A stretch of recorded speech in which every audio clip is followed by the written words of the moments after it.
Perkenalkan, nama saya Gordon Simonjaan dengan NIM 240306072 dari kelas PTNC. Di sini saya akan menjelaskan materi tentang metabolisme lipid terkait dengan degradasi lipid, oksidasi asam lemak. Yang pertama yaitu pencernaan, kedua ada penyerapan, yang ketiga ada transport lemak. Masuk yang pertama yaitu pencernaan lemak. Lemak makanan umumnya dalam bentuk trigliserida. Di dalam lambung terjadi emulsifikasi awal oleh peristaltik dan asam lambung. Pada usus halus, trigliserida mengalami emulsifikasi lebih lanjut oleh garam empedu. Dari hati disimpan di kantung empedu. Enzim lipase dalam pankreas kemudian memecah trigliserida menjadi yang pertama yaitu asam lemak bebas, yang kedua ada monogliserida. Selanjutnya yang kedua ada penyerapan di usus halus. Asam lemak bebas dan monogliserida masuk ke dalam sel epitel usus atau eritrosit dengan bantuan misi sel atau struktur dari garam empedu. Di dalam sel, molekul-molekul ini disintetis kembali menjadi trigliserida. Selanjutnya yang ketiga ada transport lemak. Trigliserida yang terbentuk di bungkus menjadi bersama protein, kolesterol, dan fosfolipid menjadi partikel kilomikron atau jenis lipoprotein. Kilomikron masuk ke sistem limfatik, lalu ke peredaran darah untuk didistribusikan ke jaringan tubuh. Yang kedua ada beta oksidasi.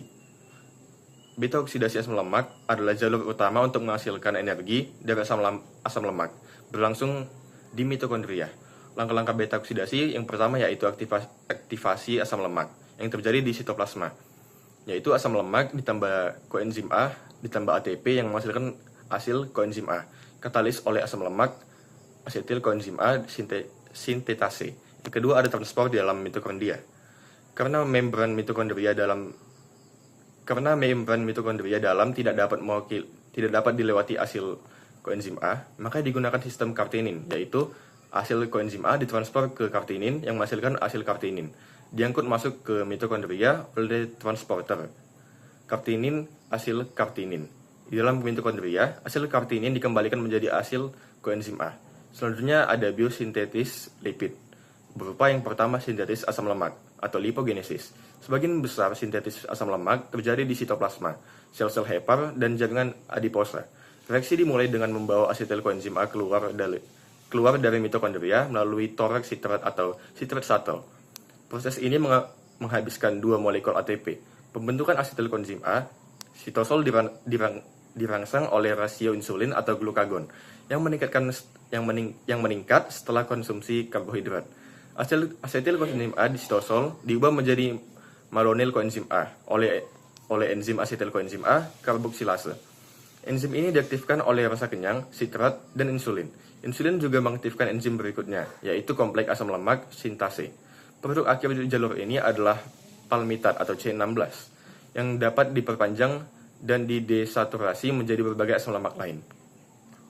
Selanjutnya yang kedua ada sintetis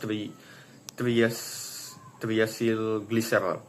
Triacylglycerol dibentuk di hepar dan jaringan adiposa melalui reaksi asam lemak fosfolipid yang terjadi di usus dari 2 monogliserol. Jaringan adiposa tidak memiliki enzim gliserol kinase sehingga tidak dapat menggunakan gliserol hasil kerja enzim lipoprotein lipase atau LPL. Insulin merangsang pembentukan LPL serta metabolisme glukosa menjadi asam lemak di dalam jaringan adiposa. Yang ketiga ada sintetis fosfolipid. Fosfolipid adalah senyawa lipid yang mengandung gugus ester fosfat dan merupakan bagian penting dari membran sel bersama protein, glikolipid, dan kolesterol. Komponen utama fosfolipid yang pertama ada asam lemak, gugus fosfat, alkohol yang mengandung nitrogen, dan suatu kerangka. Fosfolipid paling melimpah di sel mamalia adalah fosfatidilkolin atau disingkat dengan PC.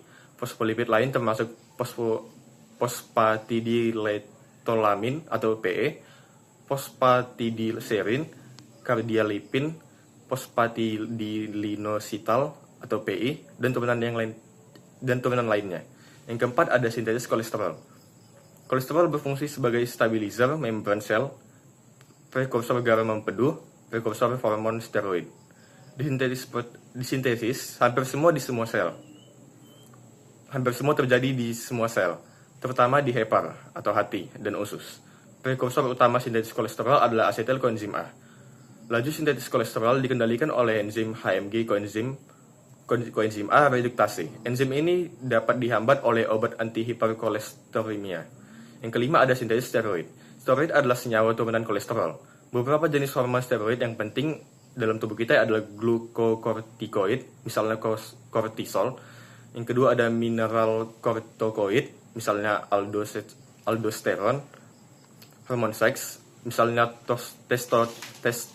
testosteron, estrogen, dan progesteron. Sintetis hormon steroid terjadi terutama di kelenjar adrenal, gonad, atau testis dan ovarium untuk hormon seks. Proses dimulai dari kolesterol menjadi